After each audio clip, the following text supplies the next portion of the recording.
දුලපතාල සියලු දෙනාට සුබ දවසක් වේවා කියලා ප්‍රාර්ථනා කරනවා.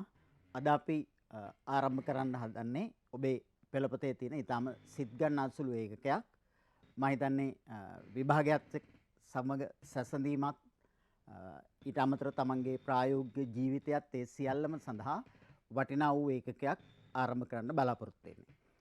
ඔබට පේනවා තිරේ මේ ඔබේ සීයා ඊටම අතීතයේ භාවිතා කළ ගුවන් විදුලි යන්ත්‍රයක්. ඒතර මේ ගුවන් විදුලි යන්ත්‍රය සමහරවිට ඔබ දැකලත් ඇති, සමහරවිට දැකලත් නැතුව ඇති. ඒ ගුවන් විදුලි යන්ත්‍රය අද බවට පරිවර්තනය වෙලා තියද්දි මීට වඩා හාත්පසින් වෙනස් ස්වභාවයක් ඔබ දකිනවා. ඒ පරණ ගුවන් විදුලි යන්ත්‍රයක් ක්‍රියාත්මක කිරීම සඳහා සෑහෙන මහන්සියක් ගන්න සිද්ධ වුණා. විශාල බැටරියක් ඕන වුණා. ගුවන් විදුලි යන්ත්‍රය ගොඩක් විශාලයි.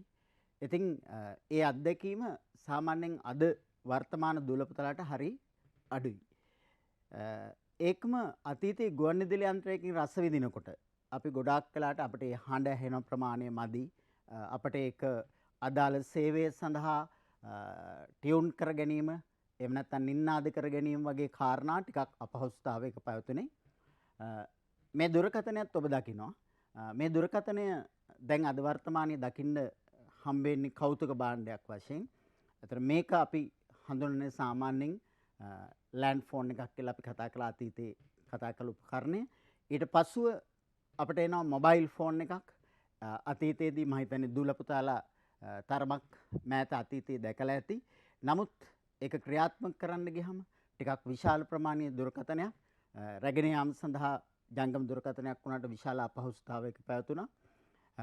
එතකොට මම අද මේ පාඩම ඔබට ඉදිරිපත් කරන මේ විකාශන කාමරයේ අතීත තත්ත්වයන් ගත්තාම මේ කාටුන් එකෙන් පෙන්වන වගේ ටිකක් කරදරකාරී තත්ත්වයක්. නමුත් අද වර්තමානයට අපි එනකොට මේ තත්ත්වයන් වෙනස් වෙලා තියෙනවා. ඒතර බලමු අපි ඒ අතීත ගුවන් විදුලිය වර්තමානයේදී වර්තමාන ගුවන් විදුලියක් බවට පරිවර්තනය වීමේදී ඒක කෙතරම් පහසු ආකාරයෙන් අපට පරිහරණය කරන්න නවීන තාක්ෂණයක් සමග කොයි ආකාරයෙන් මේවා දියුණු වීමක් සිදු වෙලාද කියන එක දුලපුතාලා අද වර්තමානයේ දකිනවා. ඔබට එහා පැත්තෙන් පෙන්නේ අතීත ගුවන් විදුලිය ක්‍රියාත්මක කිරීම සඳහා ගත්ත උත්සාහය. මෑත කාලීන ගුවන් විදුලි යන්ත්‍රයක තියෙන ඒ කියන්නේ ඩිජිටල් කියන එක සංඛ්‍යාංක තිරයක ස්වභාවය ඔබ දැන් දකිනවා. ඉතා පහසුවෙන් අද අපි මේක ක්‍රියාත්මක කරනවා. ඒකම ඒ අතීත ගුවන් විදුලි යන්ත්‍රයක් ශ්‍රවණයේදී අප දරු උත්සාහයන් ඉතා අපහසුවෙන් වර්තමානයේ එනකොට අපි ඉතාම හොඳින් ඒවා තාක්ෂණික උපාංගවල දියුණුභාවයත් සමග ඉතාම පහසුවෙන් අපිට ඒවා ලබා ගැනීම සඳහා ශ්‍රවණය කිරීම සඳහා පහසුදායී තත්ත්වයන් ඇති වෙලා පවතිනවා. ඒතර ඔබට දුටු ඒ අතීත දුරකථනය වර්තමානයට එනකොට ඉතාම පහසුවෙන් අපට පරිහරණය කරන්න පුළුවන්. කතා කරන කෙනා කවුද කියලා හඳුනා ගැනීමේ හැකියාව පවතින දුරකථනයක් බවට පරිවර්තනය වෙලා තියෙනවා. ඒකම ජංගම දුරකථනය අතීතයේ තිබුණු තරමක් විශාල උපකරණයක්. නමුත් අද වර්තමානයේ වෙනකොට අපේ අතින් අපේ ඇඟිලි තුඩුරින් ක්‍රියාත්මක කරන්න පුළුවන් ආකාරයෙන් ඊටාම සරල හා පහසු පරිහරණයක් සහිත දුරකථනයක් බවට පරිවර්තනය වෙලා තියෙනවා.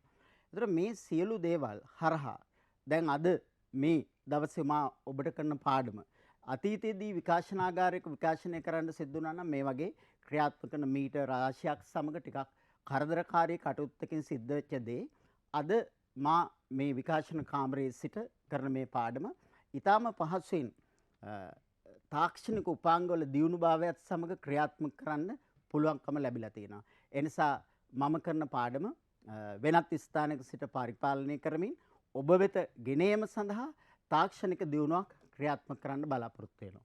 ඒතර වර්තමානයේදී මගේ පාඩම ඔබ ලබා ගන්නෙත් කොහොමද කියලා ගත්තොත් ඔබේ නිවසේ පවතින ඊටාම සරල උපාංග කීපයක් අපි කියනවා ඩෙස්ක්ටොප් එකක්, එහෙම නැත්නම් ලැප්ටොප් එකක්, එහෙම නැත්නම් ටැබ් එකක්, ඒ වගේ දෙයකින් ඊටාම පහසුවෙන් ලබා ගන්නවා වගේම ඒවා ඔබට අධ්‍යයනය කර ගැනීම සඳහා පහසුකම් ලැබිලා තියෙනවා. ඒතර මේ සියලු පහසුකම් වර්තමානයේ තාක්ෂණයත් එක්ක ක්‍රියාත්මක වෙන්නේ ඇයි කියලා ගත්තොත් එහෙම දුලපතාලට පේනවා මේ වගේ ඊටා සරල වූ කුඩා පරිපත රාශියක් කරා තමයි මේ ක්‍රියාත්මක වීම සිදු වෙන්නේ.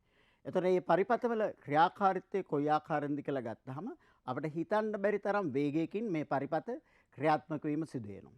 ඒතර සංඛ්‍යාංක ලබා ගැනීම, සංඥා ලබා ගැනීම, ඒවා නිකුත් කිරීම, ආදී මේ සියලු කාරණා මේ පරිපත හරහා සිද්ධ වෙනවා. ඒතර මේ සිදුවීම අධ්‍යයනය කිරීම සඳහා ඔබේ විෂය නිර්දේශයේ යොමු වෙලා තියෙන එක්තරා සිත් ගන්නාසුළු පාඩමකට තමයි මම අද ප්‍රවිෂ්ටි ලබා ගන්න.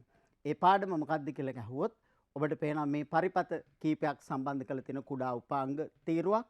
ඒතර මේ පරිපතය තුළ යොමු වෙලා පවතින උපාංග මොනවාද කියලා බැලුවොත් ඊටාම සරල උපාංග කීපයක් ඔබට මතුවෙනවා තිරේ. එක් පැත්තක අපි හඳුන්වන එක ඩයෝඩයක් කියලා.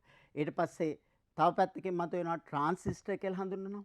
ඊට අමතරව ප්‍රතිරෝධක, ඊට අමතරව ධාරිත්‍රික ආදී වශයෙන් මෙන්න මේ කුඩා උපාංග කීපයක් හරහා තමයි මේ සියල්ල සිදු වෙන්නේ. ඒතර මේ උපාංග වලින් සිදුවන ක්‍රියාදාමය කොයි ආකාරයෙන්ද කියලා හඳුනා ගැනීම සඳහා ඔබේ විෂය නිර්දේශයේ තියෙන ඒ ඊටාම සිත් ගන්නාසුළු පාඩම අපි හඳුන්වනා ඉලෙක්ට්‍රොනික විද්‍යාව. ඒ කියන්නේ 11 පෙළ පොතේ 11 වෙනි ඒකකයේ විදිහට ඔබට මේක ඉදිරිපත් වීම සිදු වෙනවා. ඒතර මේ පාඩමට ප්‍රවිෂ්ටි ලබා ගනිද්දී ඔබ දැක්කේ සිත් ගන්නාසුළු දර්ශන සමූහය කොයි ආකාරයෙන්ද සිදු වෙන්නේ කියන එක අපි පාඩම් පෙළක් ඔස්සේ පාඩම් කීපයක් ඔස්සේ අධ්‍යයනය කරන්න බලාපොරොත්තු වෙනවා. එහෙනම් දුල පුතාලට මෙතෙන් සිට මේ පාඩමට අදාළ විද්‍යාත්මක පසුබිම ගොඩනැගීම සඳහා මා උත්සාහ කරනවා. ඔබ හොඳින් සවන් දීගෙන මේ දර්ශනයන් බලමින් ඒ පාඩම අධ්‍යයනය කර ගැනීම සඳහා අවශ්‍ය පසුබිම සකසා ගනිමු.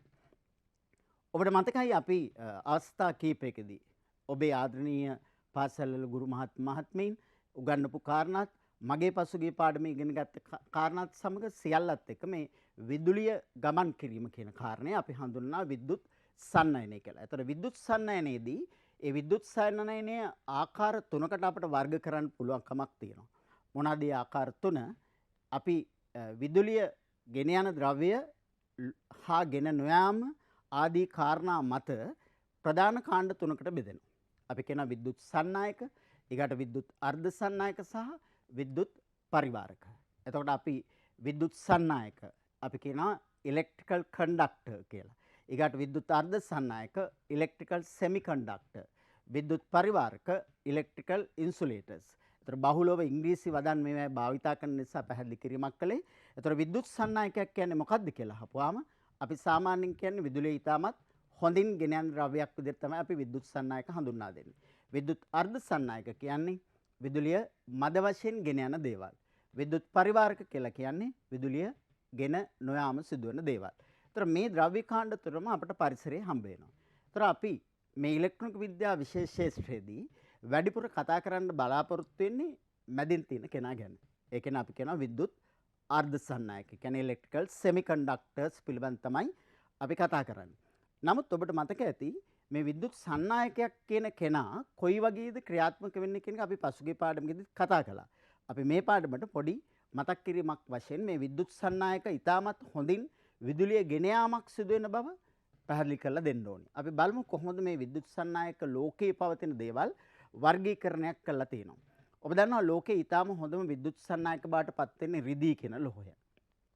දෙවෙනි තැන ලබා ගන්නවා තඹ කියන ලෝහය. ඒ ආදි වශයෙන් විද්‍යුත් සන්නායකතාවය පෙළ ගැස්සුවොත් රිදී, තඹ, රත්රන් ඊට අමතරව ලෝහයක් නොවන කාබන් වගේ දේවලුත් අපිට මේ විද්‍යුත් සන්නායක ගණයට ඇතුළත් කරන්න පුළුවන්. එහෙනම් ඔබට පේනවා මේ පළවෙනි රූප රාමු තුනේ තියෙන්නේ අපි කවුරුත් හොඳින් දන්න ලෝහ. අවසාන රූප රාමුවේ දකින්න පුළුවන්කම තියෙන්නේ විදුලිය ගමන් කිරීම සඳහා දායක වන එකම අලෝහය. ඒ කියන්නේ කාබන්, කියන්නේ ග්‍රැෆයිට් කියන කාබන් වර්ගය. කාබන් වර්ග රාශියක් තියෙනවා, බහුරූපී ආකාර කීපයක් තියෙනවා. ඒකෙන් විදුලිය ගමන් කිරීම සඳහා දායක වන කාබන් එක අපි ග්‍රැෆයිට් කාබන් කියලා නැත්නම් මිනිරන් කියලා සරල ව්‍යවහාරයේ කතා කරන එම කාබන් හඳුන්වා දෙනවා. එහෙනම් මේ සන්නායක ගොන්න අතුරින් විදුලිය ගමන් කිරීමේදී වඩාත්ම හොඳම විද්‍යුත් සන්නායක, ඒ කියන්නේ ලෝපවතින ඊටාම හොඳම විද්‍යුත් සන්නායක විදිහට අපි සලකන්නේ රිදී.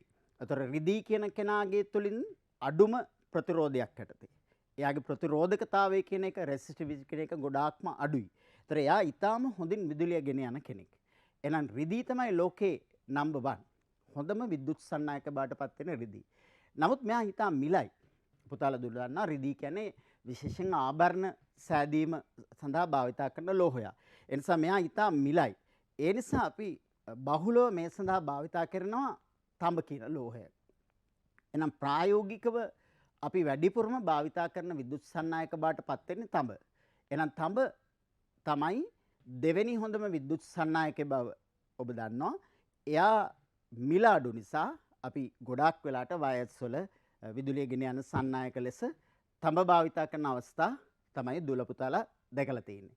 එතකොට අපි බලමු මේ තඹ වගේ කම්බියක් තුල නැත්නම් අපි කියන සන්නායකයක් තුල ඉලෙක්ට්‍රිකල් කන්ඩක්ටර් එකක් තුල කොයි වගේද මේ විදුලිය ගමන් කිරීම සඳහා දායක වීම සිදු වෙන්නේ කියන එක. එතන පුතාලා දුල දන්නා මේ වගේ සන්නායකයක් තුල අන්තර්ගත වෙනවා අනිවාර්යයෙන්ම පරමාණු. එහෙනම් පරමාණු න්‍යෂ්ටියක් තියෙනවා. ඒ න්‍යෂ්ටිය වටා ඉලෙක්ට්‍රෝන චලනය වෙනවා. ඒ ආකාරයෙන් තමයි මේ සන්නායකයක් තුළ පරමාණු දකින්න පුළුවන්කම තියෙන්නේ. ඒතර මේ පරමාණු ගොඩාක් ළඟින් තියෙන්නේ. ඒ කියන්නේ මේ පරමාණු මෙන්න වගේ ගොඩාක් කිට්ටුවෙන් දකින්න පුළුවන්කම තියෙනවා. ඒතර ඒවැ බාහිරම කවචයේ තියෙන සංයුජතා ඉලෙක්ට්‍රෝන. පුතාලා දුර දන්න අපි රසායනික බන්ධන කියන පාඩමක් කතා කරනවා 10 දී. ඒ බන්ධන පාඩමේදී යම්කිසි පරමාණුවක බාහිරම කවචයේ තියෙන ඉලෙක්ට්‍රෝන අපි හඳුන්වනවා සංයුජතා ඉලෙක්ට්‍රෝන කියලා. අන්නේ සංයුජතා ඉලෙක්ට්‍රෝන ලෝහයක් තුලදී කොහොමද පවතින්නේ? සසම්භාවී චලිතයක්. ඒ කියන්නේ මේ ඉලෙක්ට්‍රෝන එකට පුළුවන්කම තියෙනවා. දැන් ඔබට ඔය ඊටාම වේගයෙන් දඟලන ස්වභාවයෙන් දැන් ඔය අපි තිරයක් කරා මෙහෙම ඔබට පැහැදිලි වෙන්න ඕන නිසා සරල චලනයක් තමයි අත්ත වශයෙන්ම පෙන්වන්නේ. නැත්තම් සම්පූර්ණයෙන්ම මේ තුල දකින්න පුළුවන්කම තියෙන්නේ ඊටාම වේගෙන් චලනයක්. ඒතර අපිට මේකට ගණිත වචනයක් භාවිතා කරන්න පුළුවන්. ඒ කියන්නේ සසම්භාවී චලනයක් මෙතෙන්දී අනිවාර්යයෙන් සිදු වෙනවා. එහෙනම් ලෝහ සන්නායකයක් තුල ඇති පරමාණු වල බාහිරම කවචයේ තියෙන සංයුජතා ඉලෙක්ට්‍රෝන ඒවා සසම්භාවී චලිතයක් සිදු කරනවා. මොකක්ද මේ සසම්භාවී කියන්නේ? මේකේ ඉලෙක්ට්‍රෝන එකට පුළුවන් වෙනත් පරමාණුකට යන්න. ඒකේ ඉලෙක්ට්‍රෝන එකට පුළුවන් තවත් පරමාණුකට යන්න. ඒ නිසා මේ පරමාණු අතර ඉලෙක්ට්‍රෝන හුවමාරු වීමක් සිද්ධ වෙන්න පුළුවන්කම තියෙනවා. ඒ කියන්නේ ඉලෙක්ට්‍රෝනයක් යම්කිසි පරමාණුකට ස්වාධීන නැහැ සංයුක්තා ඉලෙක්ට්‍රෝන. ඒ කියන්නේ යාබද පරමාණු අතරට මේ ඉලෙක්ට්‍රෝන ගමන් කරන්න පුළුවන්කම තියෙනවා. අපි එවැනි අවස්ථාවක් කෙනා සසම්භාවී චලිතයක් කියලා පාවිච්චි කරනවා. එහෙනම් පරමාණුවක් තුල ඒ බාහිරම කවචයේ පවතින සංයුක්තා ඉලෙක්ට්‍රෝන මෙසේ චලනයෙන් පවතින ආකාරය බැලුවොත් සන්නායකයක් අභ්‍යන්තරයේ කොයි ආකාරයෙන්ද සිද්ධ වෙන්නේ කියන එක අපිට සරල රූපයක් ලෙස මෙසේ පෙන්වන්න පුළුවන්.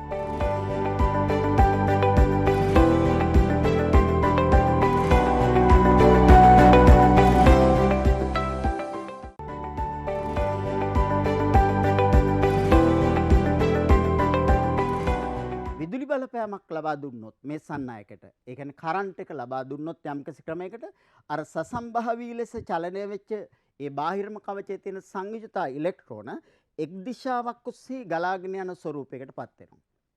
එහෙනම් පුතාලා දුලට පැහැදිලි වෙන්න ඕනි මේ පෙන්눔 කරන්නේ අර ඔබ මොහොතට කලින් දුටු සන්නායකයේ ඉලෙක්ට්‍රෝන එක පැත්තක සිට අනෙක් පැත්තකට සිදු කරන ඒ ගලා යාම තමයි මේ අපි දකින්නේ.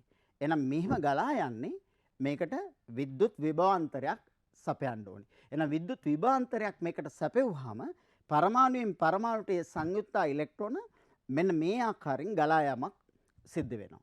අර සංයුක්තා ඉලෙක්ට්‍රෝන තමයි යන්නේ. ඒතර පුතාලා දුල එතන පැහැදිලිව තේරුම් ගන්න ඕනි ලෝහයක් අස්සේ පරමාණු තියෙනවා. ඒ පරමාණු වල විවිධ කවච තියෙනවා.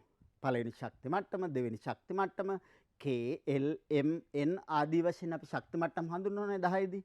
ඒ ශක්ති මට්ටම් වල බාහිරම ශක්ති මට්ටම. අපි ඒකට කියනවා සංයුජතා කවච, වයලන්ස් ඕබිටල් එක.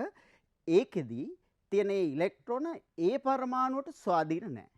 එයා යාබද පරමාණු ඔස්සේ ගමන් කිරීමක් සිදු වෙනවා. මේ දකින්නේ විදුලි ධාරාවක් දුන්නාම ඒ ආකාරයේ ඉලෙක්ට්‍රෝන ගමන් කිරීම. හොඳයි අපි මේ රූපය ඇත්තටම කොහොමද සිදු වෙන්නේ මේ විදිහට ඉලෙක්ට්‍රෝන එක පැත්තකට සිට එක පැත්තකට ගමන් කරන්නේ කොහොමද කියන එක අවබෝධ කරගන්න අපි පොඩ්ඩක් ඇත්තටම මේකට කෝෂයක් සම්බන්ධ කරමු. දැන් කෝෂයක අපි ඍණාග්‍රයෙන් තමයි ඉලෙක්ට්‍රෝන නිකුත් වෙන්නේ. ඒ නිකුත් වෙන ඉලෙක්ට්‍රෝන මේ ඍණාග්‍රය දිගේ ගමන් කළා. ඒ ඉලෙක්ට්‍රෝන වලින් ඇති කරන බලපෑම සන්නායකයට ලබා දුන්නට පස්සේ ඒ සන්නායකය තුලින් ඉලෙක්ට්‍රෝන ගමන් කරන්නේ මෙහෙමයි. එහෙනම් කෝෂයක බලපෑම ලබා දෙන්න ඕනේ. ඒතර කෝෂයේ බලපෑම ලබා දුන්නට පස්සේ තමයි ඉලෙක්ට්‍රෝන මේ ආකාරයෙන් ගමන් කිරීම සිද්ධ වෙන්නේ. ඒ නිසා සන්නායකයක් තුලින් ඉලෙක්ට්‍රෝන මෙසේ ප්‍රවාහයක්සේ ඇති වෙන්නේ. අපි කියන ඉලෙක්ට්‍රෝන ප්‍රවාහයක් කියලා. කෙටින් කියන ඉලෙක්ට්‍රෝන ෆ්ලෝ එකක් කියලා. එවන්නක් ඇති වෙන්න යම් බාහිර බලපෑමක් ඕනේ. එතකොට මේ බාහිර බලපෑම දෙන්නේ කවුද? ඒ බාහිර බලපෑම දෙන්නේ යම්කිසි රසායනික කෝෂයක්. ඒ කෝෂයේ ඍණාග්‍රයෙන් ඇති කරන ලොකු ඉලෙක්ට්‍රෝන පීඩනයක්. ඒ ඉලෙක්ට්‍රෝන පීඩනය නිසා ඉලෙක්ට්‍රෝන මේක දිගේ සන්නායකය තුලින් එක් දිශාවක් ඔස්සේ ගලාගෙන යනවා. ඒක අපිට තවත් පහසුවෙන් අවබෝධ කරගන්න ඔබට පෙන්නොත් මෙන්න මේ ආකාරයෙන් ඍණ පැත්තේ සිට ඒ කියන්නේ කෝෂයේ ඍණ පැත්තේ සිට කෝෂයේ ධන පැත්ත දක්වා ඉලෙක්ට්‍රෝන ධාරාවක් ගලාගෙන යනවා කියලා අපි කතා කරනවා. එහෙනම් පුතාලා දුවලා උතන පරිස්සම් වෙන්න ඕනි. සාමාන්‍යයෙන් අපි විද්‍යා විෂයේදී ප්‍රධාන ධාරා දෙකක් කතා කරනවා. ඇත්තටම ගලා යන්නේ ඉලෙක්ට්‍රෝන ධාරාව. ඒතර ඉලෙක්ට්‍රෝන ධාරාව කෝෂයේ ඍණාග්‍රයේ සිට කෝෂයේ ධනාග්‍රය දක්වා ගලාගෙන යනකොට මෙන්න මේ විදිහට සංයුජතා ඉලෙක්ට්‍රෝන ගලාගෙන යන බව ඔබට පේනවා. නමුත් ගැලනෝමීටරයක් අපි හයි කළොත් මේ පරිපතේට ඒ ගැලනෝමීටරයේ දර්ශකයේ ගමන් කරන ඉලෙක්ට්‍රෝන ධාරාව ගමන් කරන පැත්තට විරුද්ධව. ඒ කියන්නේ අපි ඒ ධාරාවට කියනවා සම්මත ධාරාව කියලා. එහෙනම් ඒක පටල ගන්න දෙයක් නෙමෙයි. ධාරා දෙකක් නෙමෙයි ඔය. එකම ධාරාව. ධාරා දෙකක් නෙමෙයි එකම ධාරාව. ඉතින් ඇත්ත ගැලීම තියෙන්නේ ඉලෙක්ට්‍රෝන ධාරාව. නමුත් අපිට විෂුවල් වෙන්නේ, ඒ කියන්නේ ගැලනෝමීටරයක් කරා අපිට දර්ශනය වෙන්නේ සම්මත ධාරා දිශාව. ඒක ඒ තරම් ලොකු ප්‍රශ්නයක් කරගන්න අවශ්‍ය නැහැ. අපි එහෙමනම් කෝෂයක ඉඳන් සන්නායකයක් තුලින් ඉලෙක්ට්‍රෝන ගලන ආකාරය තමයි මේ පැහැදිලි කිරීමක් කළේ. දැන් මේ කතාව තුලදී පැහැදිලි වෙන්න ඕනි ඇයි අපි මේකට සන්නායකයක් කියන්නේ? සන්නායකයක් කියන්නේ ඊටාම හොඳින් විදුලිය ගමන් කරන නිසා. ඒ කියන්නේ එහෙනම් මේ ගමන් කරන ඉලෙක්ට්‍රෝන ස්වල්ප ප්‍රමාණයක් දැත්තේ, විශාල ප්‍රමාණයක් දැත්තේ, එහෙම නැත්නම් අතිවිශාල ප්‍රමාණයක්ද කියලා හවුවොත්. ආන්න එතන පැහැදිලි කිරීමක් කරගන්න ඕනේ. එහෙනම් සන්නායකයක් නැත්නම් කන්ඩක්ටර් එකක්. එවැනි දෙයක විදුලිය ඊටමත් හොඳින් ගමන් කරනවා කියන එකේ අදහස කරන්නේ මේ නිදහසේ එක් දිශාවක් ඔස්සේ ගලන ඉලෙක්ට්‍රෝන ප්‍රවාහය දැවැන්ත ප්‍රවාහයක් කියන එක. ඒක මෙතකයි කියන්න බැරි තරම් අතිවිශාල ඉලෙක්ට්‍රෝන ප්‍රවාහයක් ගලාගෙන යනවා. ඒක තමයි සන්නායකයක් කියලා කියන්නේ. එහෙනම් පුතාලා දුවලා පාඩමේ දැන් අපි ඉලෙක්ට්‍රොනික විද්‍යාව කොටසට යනකොට ඒකේ ප්‍රවිෂ්ඨය ලෙස අපි කම්පයා කරන්න ඕනේ, සංසන්දනය කරන්න ඕනේ. සන්නායකයක් කවුද, අර්ධ සන්නායකයක් කවුද කියලා. ඒතර මේ සංසන්දනය කිරීම සඳහා සන්නායකයක විදුලි ධාරාවත් සමග ගලා යන ඉලෙක්ට්‍රෝන ප්‍රවාහය සුළුද, මධ්‍යස්ථයිද, විශාලයිද, අතිවිශාලයිද කියලා අහුවොත් ඇත්තටම සන්නායකයේ ගලන ඉලෙක්ට්‍රෝන ප්‍රවාහය අතිවිශාලයි. ඒක දැන් නිදහස් තත්ත්වයේ පවතින සන්නායකයක ස්වභාවය මේ වගේ. ඒතර ඒ ඉලෙක්ට්‍රෝන කොහොමද යන්නේ? එහාට යනවා, මෙහාට යනවා, උඩට යනවා, පහළට යනවා. දැන් මෙන්න මේ රූපෙන් ඒක පේනවා. ඒ පැත්තේ තියෙන ඉලෙක්ට්‍රෝන එකට මේ පැත්තට එන්න පුළුවන්. මේ පැත්තේ තියෙන ඉලෙක්ට්‍රෝන එකට ඒ පැත්තට යන්න පුළුවන්. උඩ එකකට පහළට එන්න පුළුවන්. පහළ එකකට උඩට යන්න පුළුවන්. ඒතර අපි මේකට කිව්ව වචනේ තමයි සසම්භාවී චලිතය. එහෙනම් මේ ඉලෙක්ට්‍රෝන යන්නේ කොහටද කියන්න බෑ. සංයුක්ත කවචයේ තියෙන සියලු ඉලෙක්ට්‍රෝන සසම්භාවී. පුතාලා දුල දන්නවා ගණිතයේදී සසම්භාවී කියන්නේ ඕනි පැත්තකට තියෙනවා කියන එකනේ. ඕනි විදියට අහඹු ලෙස ඒ ඉලෙක්ට්‍රෝන චලිත වෙනවා. මේ මොන අවස්ථාවද? මේ තියෙන්නේ නිදහස් සන්නායකයක්. නිදහස් සන්නායකයක් කියලා කියන්නේ බාහිර බලපෑමක් නැති නිකන් මේසයක් උඩ තියෙන කම්බි කෑල්ලක් වගේ. ඒතර එවන්නක ඉලෙක්ට්‍රෝන සංයුජතා කවචයේ තියෙන ඉලෙක්ට්‍රෝන සසම්භාවී චලිතයක් සිදු කරනවා. එහෙනම් නිදහස් සන්නායකයක මේ. ඒතර මේක විදුලි බලපෑමක් තියනවද? නැහැ. මේක විදුලි බලපෑමක් නැහැ. මේක නිකන් තියෙන කම්බි කෑල්ලක් වගේ. හැබැයි මේකට විදුලි බලපෑමක් දුන්නොත් අර සසම්භාවීව චලිත වෙලා තිච්ච සියලු ඉලෙක්ට්‍රෝන එක් දිශාවක් ඔස්සේ ගලා යන්න පෙළඹෙනවා. දැන් මම මෙතන ඉලෙක්ට්‍රෝන 4ක් විතරක් පෙන්නලා තියෙනවා. බලන්න ඔබට පේනවා රතු පාටින් කොළ නිල් හා දම් වශයෙන් මේ ඉලෙක්ට්‍රෝන සියල්ලම මේ මොන ඉලෙක්ට්‍රෝනද? මේවා අපි හඳුන්වන්නේ අර බාහිරම කවචයේ තියෙන සංයුක්ත ඉලෙක්ට්‍රෝන කියලා. ඒ ඉලෙක්ට්‍රෝන එක් දිශාවක් ඔස්සේ ගලාගෙන යාම සිද්ධ වෙනවා. ඒ කියන්නේ ඒක අපිට පෙන්වන්න පුළුවන් මෙන්න මෙහෙම. ප්‍රවාහයක් ලෙස ගලාගෙන යන එක පැත්තකට. ඒතර මේ රූප දෙක කම්පයා කළොත් ඔබට පේනවා මේ රූපය අතර තියෙන වෙනස. මේකේ විදුලි බලපෑමක් නැහැ. එහෙනම් මේක විදුලි බලපෑමක් නැත්තම් සංයුක්ත කවචයේ තියෙන ඉලෙක්ට්‍රෝන තියෙන්නේ කොහොමද? එහාට මෙහාට උඩට පහළට මොකද්ද වචනය? සසම්භාවී චලිතයක්. ඒ කාගේද? නිදහසේ තියෙන කම්බි කෑල්ලක. නිදහසේ තියෙන සන්නායකයක. හැබැයි සන්නායකයට විදුලි බලපෑමක් දුන්නොත් මොකද වෙන්නේ?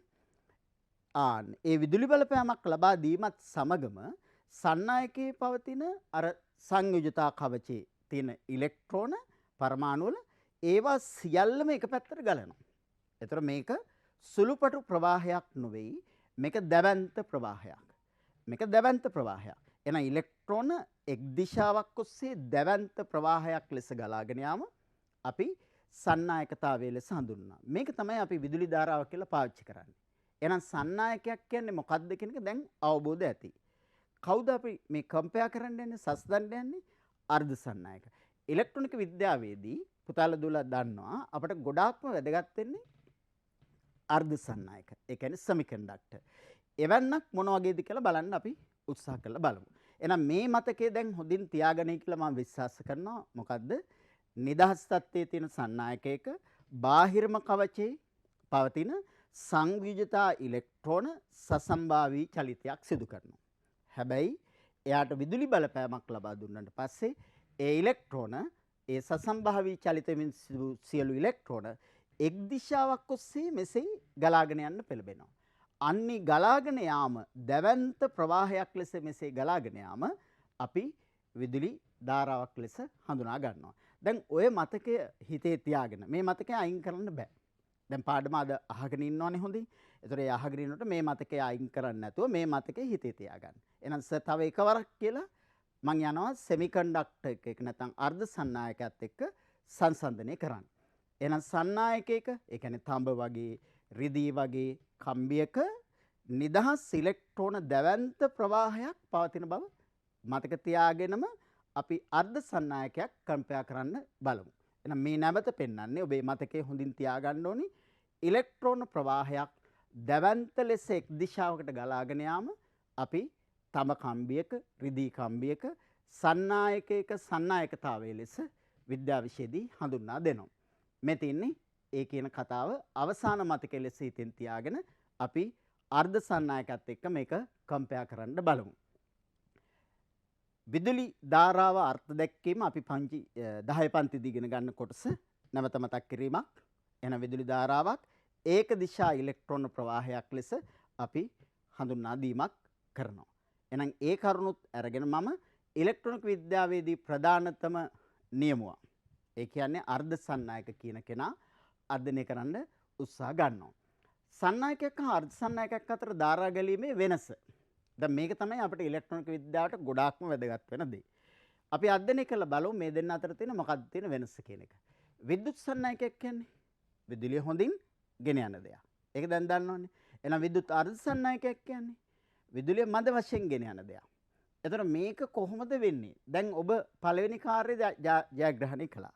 ඒ කියන්නේ සන්නායකයක් තුළින් විදුලිය යන්නේ කොහොමද කියන එක දැන් තේරුම් ගත්තා. අතිදැවැන්ත, අතිවිශාල ඉලෙක්ට්‍රෝන ප්‍රවාහයක් එක පැත්තට යාම. එතකොට විද්‍යුත් අර්ධ සන්නායකයක විදුලිය මද වශයෙන් යන්නේ කොහොමද කියලා දන්නවා. නමුත් තාම ඒකේ අභ්‍යන්තර කතාව දන්නේ නැහැ. මේ ඉලෙක්ට්‍රොනික විද්‍යා පාඩමේදී තමයි පුතාලා දුවලා ඔක මුල්වරට ඉගෙන ගන්න. ඊටාම අලුත්ම අත්දැකීම් තියෙන වින්දනීය කොටසක් අපි පොඩ්ඩක් බලමු. එහෙනම් විද්‍යුත් අර්ධ සන්නායකයක් කොහොමද මද වශයෙන් විදුලිය ගෙන යන්නේ කියන එක. අපි ඒ සිද්ධිය අඳුනා ගන්න දැන් මෙතන සිට ඉස්සරහට පාඩම ඒ පැත්තට හරවනවා. ඒ කියන්නේ ඉලෙක්ට්‍රොනික විද්‍යාවේ පාවිච්චි කරන අර්ධ සන්නායක නැත්නම් සෙමිකන්ඩක්ටර් එකක් කොහොමද විදුලිය මද වශයෙන් ගෙන යන්නේ කියන්නේ අධ්‍යයනය කරන්න උත්සාහ කරනවා. දැන් විද්‍යුත් අර්ධ සන්නායක කියලා සලකන්නේ මොනවාද? මතකද ඔයගොල්ලන්ට? ඔව් ආවර්තතාවකයේ විශේෂයෙන්ම 4 වෙනි කාණ්ඩේ කාබන් ඇරෙන්න කාබන් කෙනෙක් කෙනා ඇරෙන්න. එතනින් පල්ලෙහා ඉන්න සමාජිකයෝ බොහොමයක් අපි සලකන්නේ අර්ධ සන්නායක කියලා. එහෙනම් ඒ අර්ධ සන්නායක ප්‍රධාන ආකාර දෙකකට අපි යනවා. එකක් තමයි නිසංග අර්ධ සන්නායක. නිසංග කියන්නේ කලවම් වෙච්චි නෑ කියන එක. ඒ කියන්නේ ඊටාම පිරිසිදු තනි ශුද්ධ අර්ධ සන්නායක අපි. අනිත් එක හඳුන්වනවා බාහ්‍ය අර්ධ සන්නායක කියලා. ඒ බාහ්‍ය අර්ධ සන්නායක කියලා කියන්නේ පිටින් බාහිර දෙයක් ඒකට දාලා අසංසුද්ධ කළා. ඒතර මේ වචන දෙකේ අපහසුතාවයක් තියෙනවා නම් පුතාලා දුවලට හොඳම දේ සරලව මතක තියාගන්න විද්‍යුත් අර්ධ සන්නායක ආකාර දෙකකට බෙදෙනවා. නිසංග කියන්නේ ශුද්ධ කියන එක. ඒ කියන්නේ පිරිසුදුයි. කිසි දෙයක් නැහැ. ඒ අර්ධ සන්නායක ද්‍රව්‍ය විතරයි. බාහ්‍ය කියන්නේ අපිරිසුදුයි කියන එක. ඒ අපිරිසුදු කරලා තින්නේ අපිමයි. ඒ කියන්නේ විද්‍යාඥයින් තාක්ෂණය භාවිතා කරලා ඒ බාහ්‍ය අර්ධ සන්නායක හදලා තිනවා යම් හේතුවකට.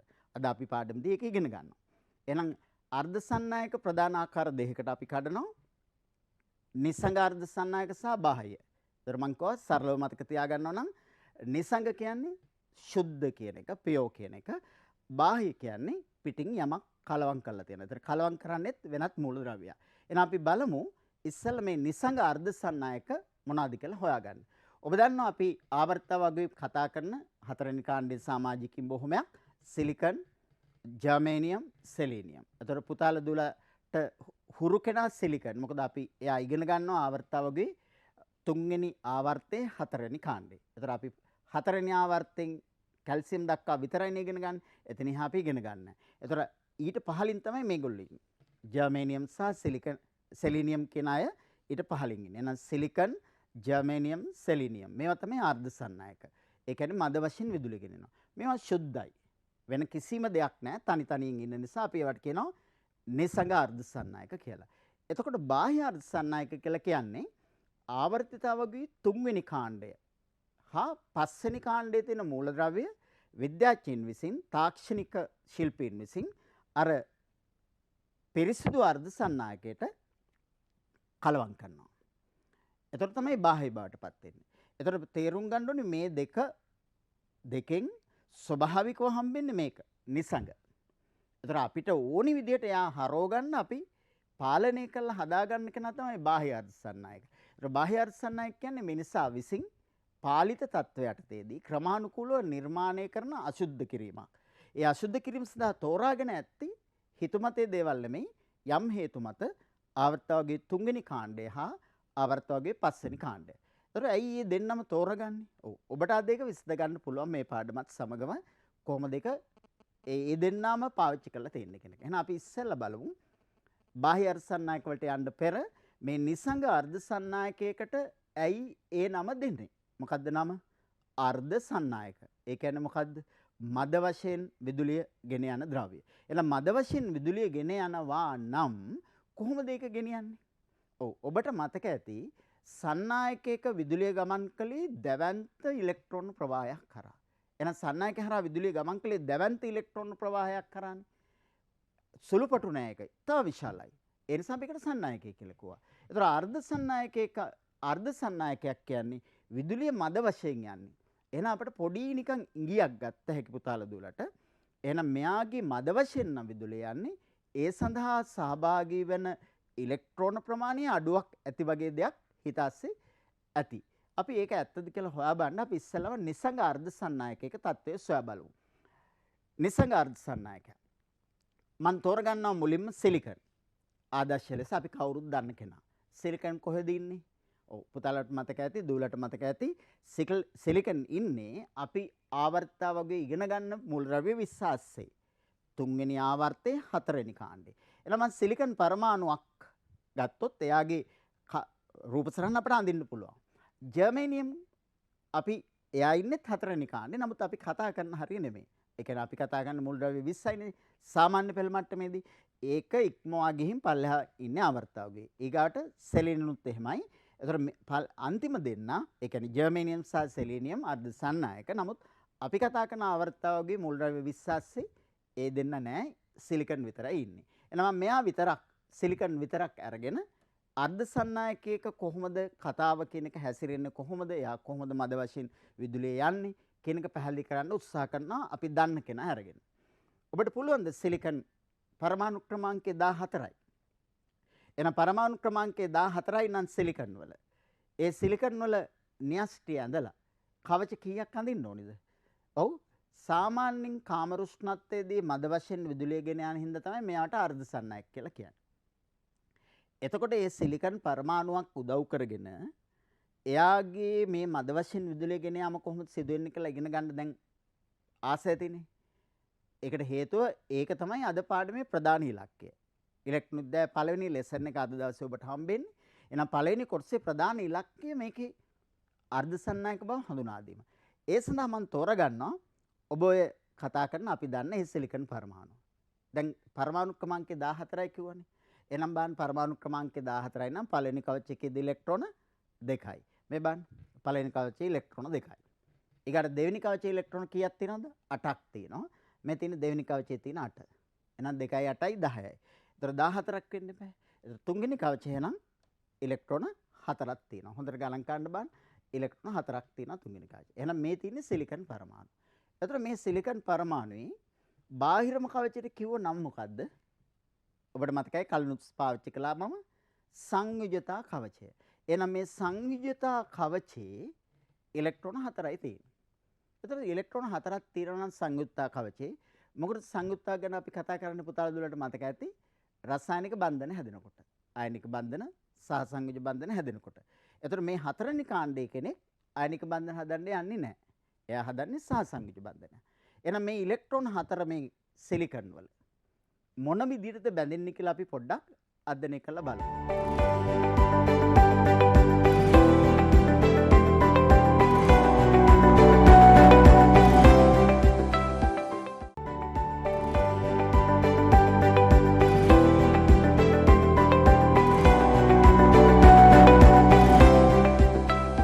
මේ තියෙන සිලිකන් පරමාණුවේ න්‍යෂ්ටි ටික තමයි මම ඔය පෙන්눔 කරලා තියෙන්නේ. එහෙනම් මම මෙයා පොඩ්ඩක් අයින් කරනවා ස්ක්‍රීන් එකෙන්.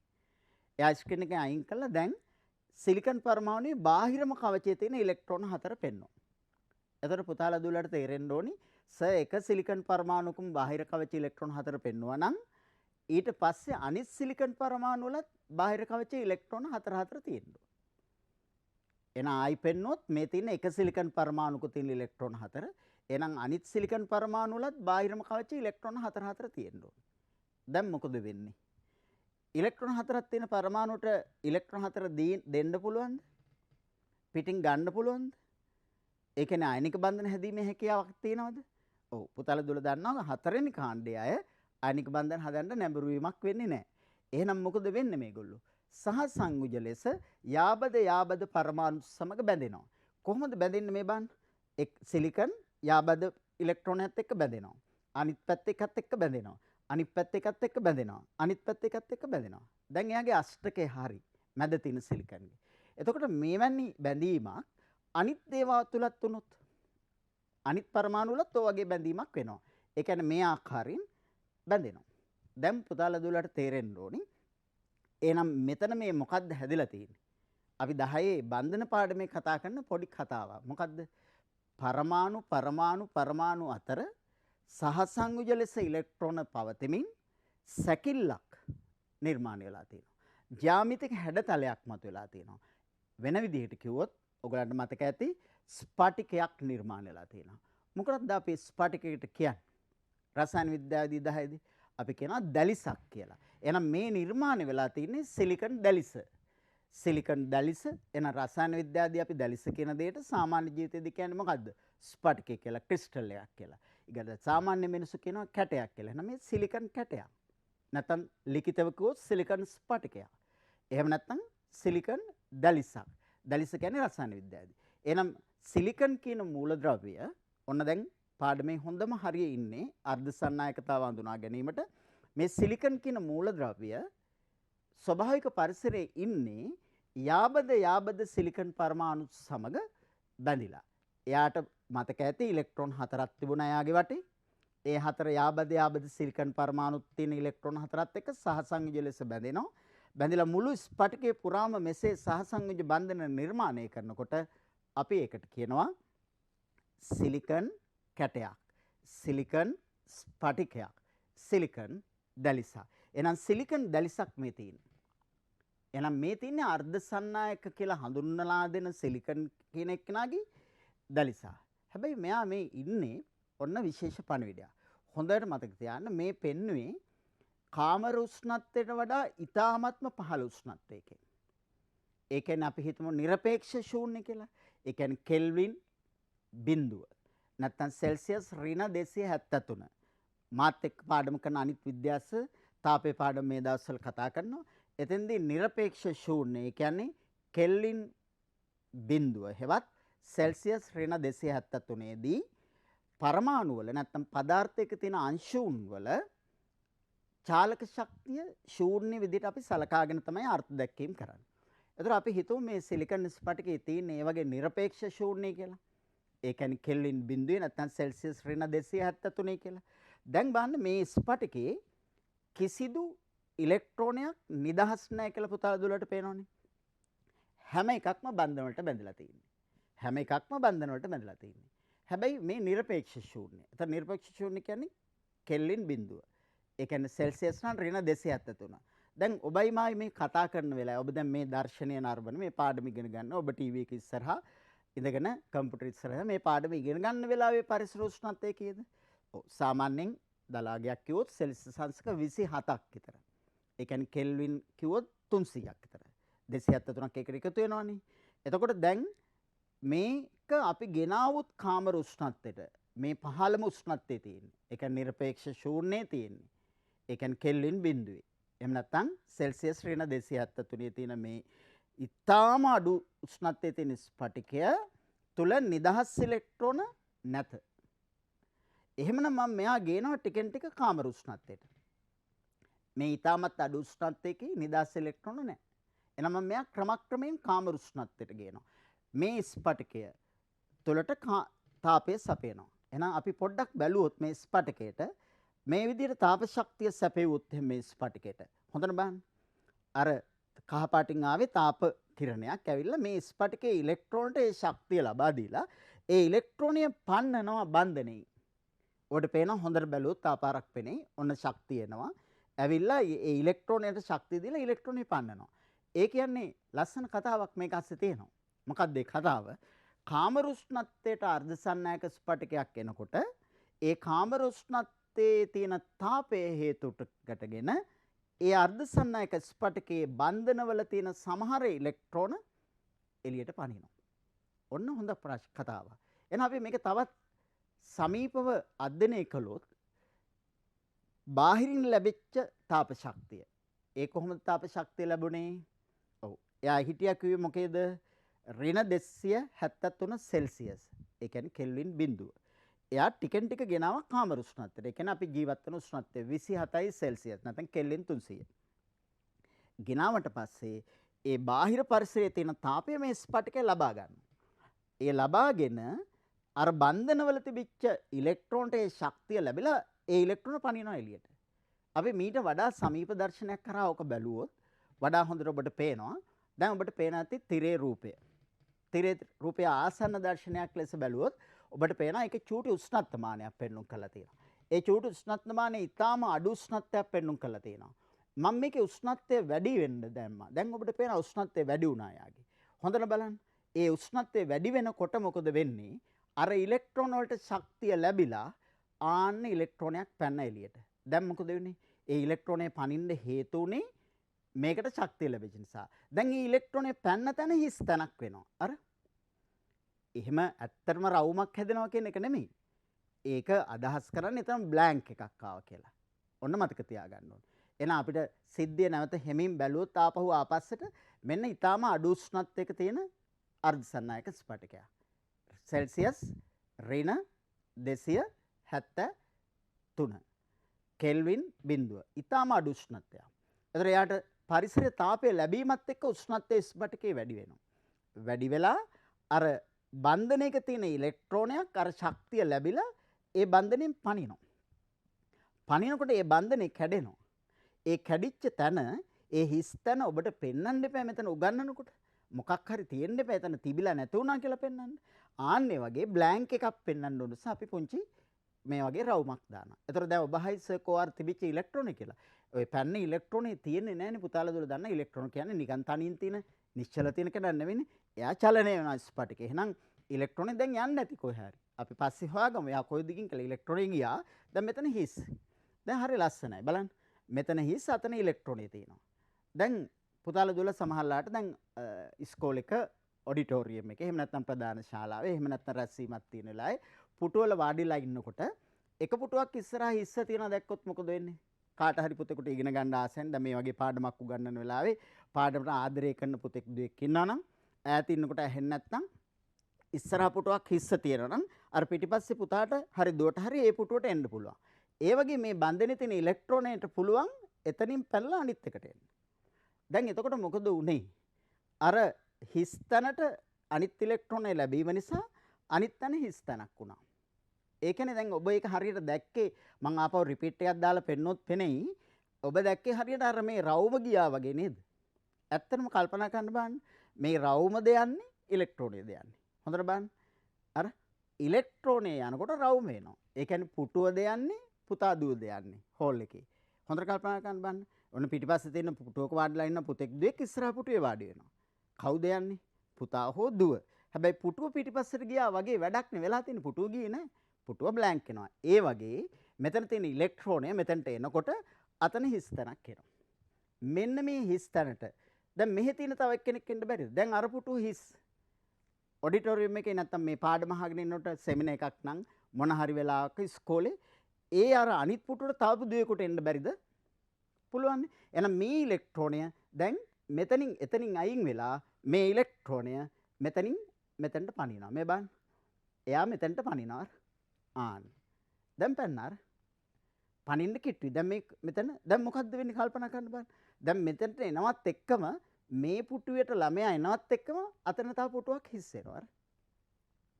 දැන් ඕක අපි විද්‍යාවේදී හඳුනා දෙනවා ටිකක් පොත්පත් ටිකක් වැඩිපුර කියවන බාහිරින් දැනුම ලබා ගන්න පුතෙක් දුවෙකුට මෙන්න මේ වගේ වචනයක් අහන්න හම්බ වෙන ඉලෙක්ට්‍රෝන විද්‍යාවේදී. ඉලෙක්ට්‍රෝන චලනය වෙනවා. ඒක දැන් අස්පන අපිට දැක්කා.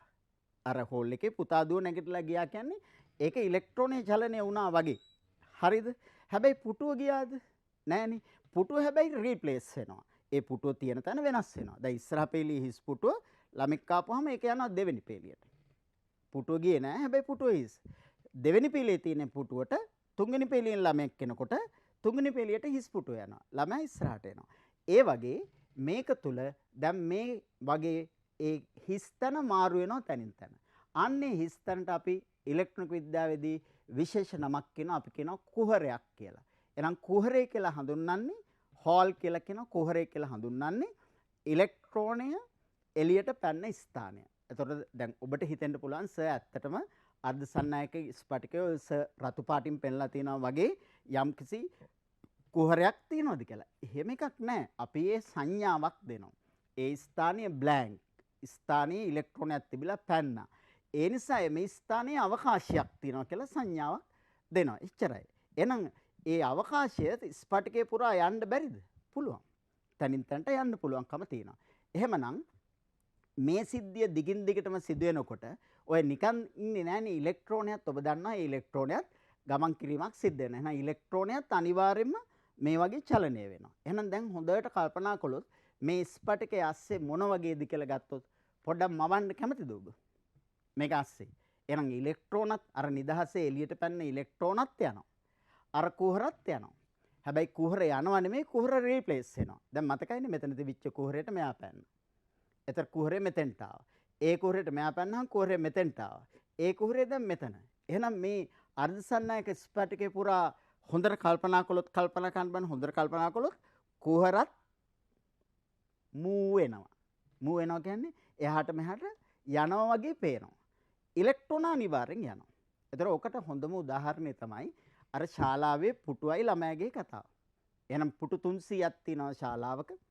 ළමයි ඉන්නවා 299ක්. එහෙම නැත්නම් අපි කියමු පුටු 100ක් තියෙනවා කියලා. ළමයි ඉන්නවා 99ක්. ඒතර ඉස්සරහ පෙළේ එක පුටුවක් හිස්. ඒ ඉස්සරහ පෙළේ පුටුවට පිටිපස්ස පෙළේ ළමෙක් එන්න බැරිද? පුළුවන්. ඒතර කවුද ගියේ? ළමයා ගියේ. ළමයා කවුද? ඉලෙක්ට්‍රෝනය. පුටුව දෙවෙනි පෙළේ දැන්. ඒ දෙවෙනි පෙළේ තියෙන පුටුවට තුන්වෙනි පෙළේ ළමෙක් එන්න බැරිද? පුළුවන්. එතකොට කවුද ගියේ? ළමයා ගියේ. ළමයා තමයි ඉලෙක්ට්‍රෝනය.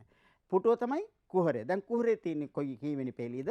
පුටුව තියෙන්නේ කීවෙනි පෙළේ? තුන්වෙනි පෙළේ. එහෙනම් පුතාදුලට පේන්න ඕනේ මේකේ තියෙන ලස්සන කතාවක්. එහෙනම් අර්ධ සන්නායක ස්පටිකයක චලනයන් දෙකක් සිද්ධ වෙනවා වගේ පේනවා. මොනවද චලනයන් දෙක? ඉලෙක්ට්‍රෝන සැබෑ චලනයක් සිදු වෙනවා. එහෙනම් ඇක්චුවල් මෝෂන් එක ඉලෙක්ට්‍රෝන. සත්‍ය චලිතය ඉලෙක්ට්‍රෝන.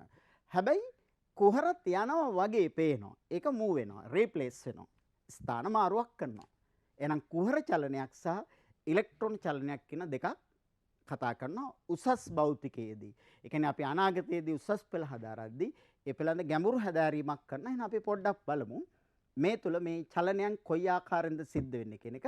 අර චලිත වෙච්ච ඉලෙක්ට්‍රෝනට අපි කියනවා නිදහස් ඉලෙක්ට්‍රෝනය කියලා.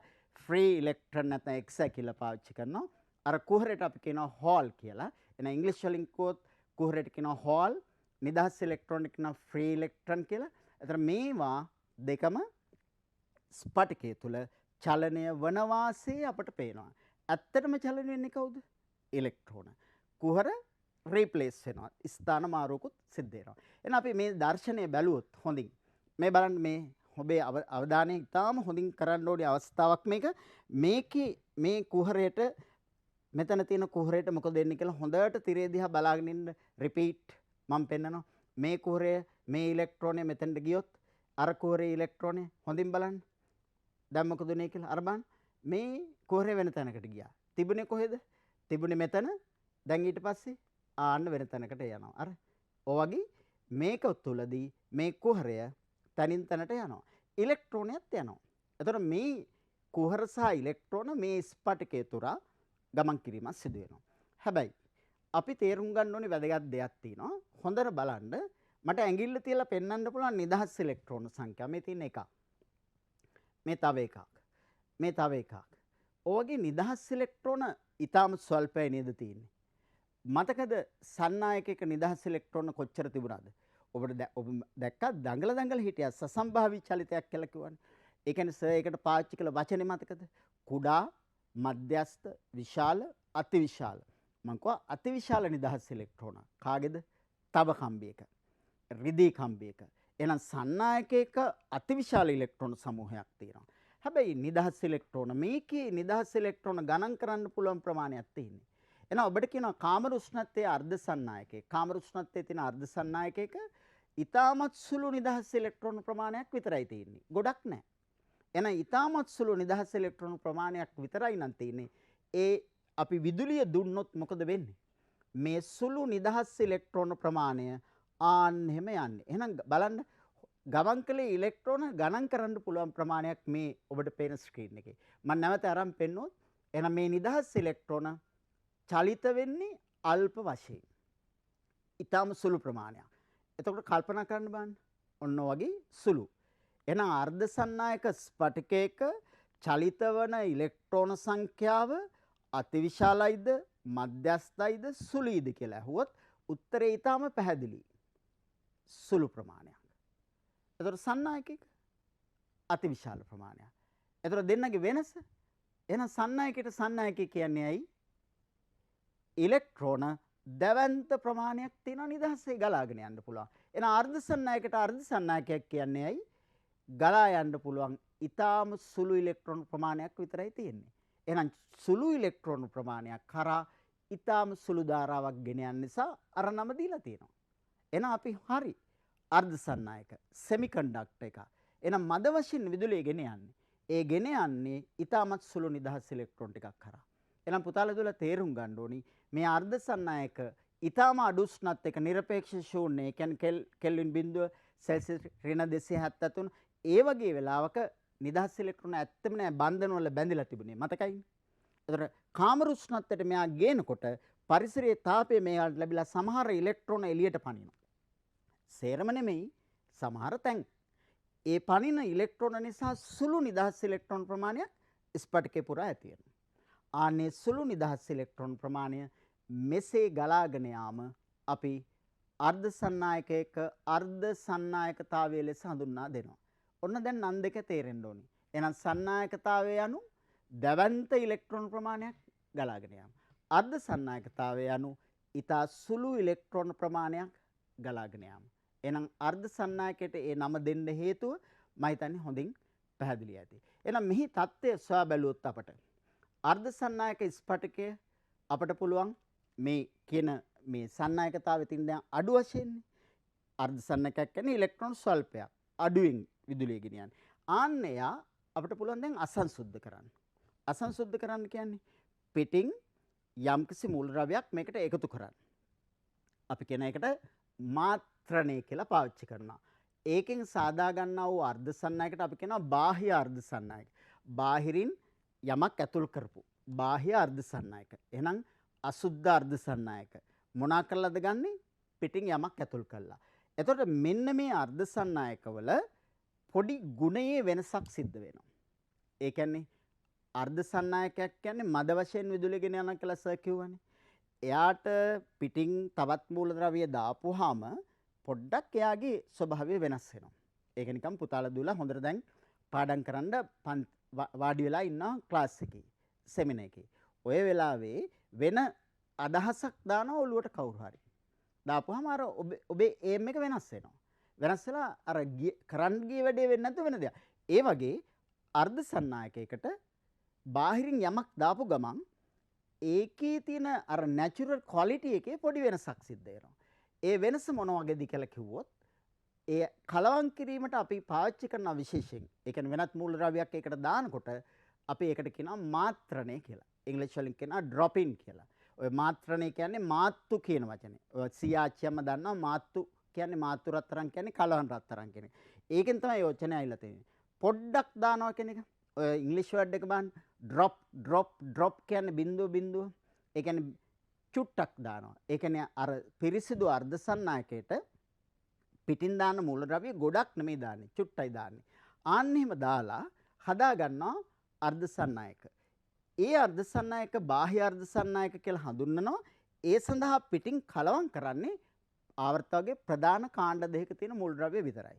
බාහිර මූලද්‍රව්‍යයක් ඇතුල් කිරීම නිසා නිර්මාණය වන බාහ්‍ය අර්ධ සන්නායක. ඒතර ඒවා අපි අපිරිසිදු අර්ධ සන්නායක ලෙස සලකනවා. ඒ අර්ධ සන්නායක සෑදීම සඳහා තෝරාගන්නේ ආවර්තකයේ 3 වෙනි කාණ්ඩය සහ 5 වෙනි කාණ්ඩය.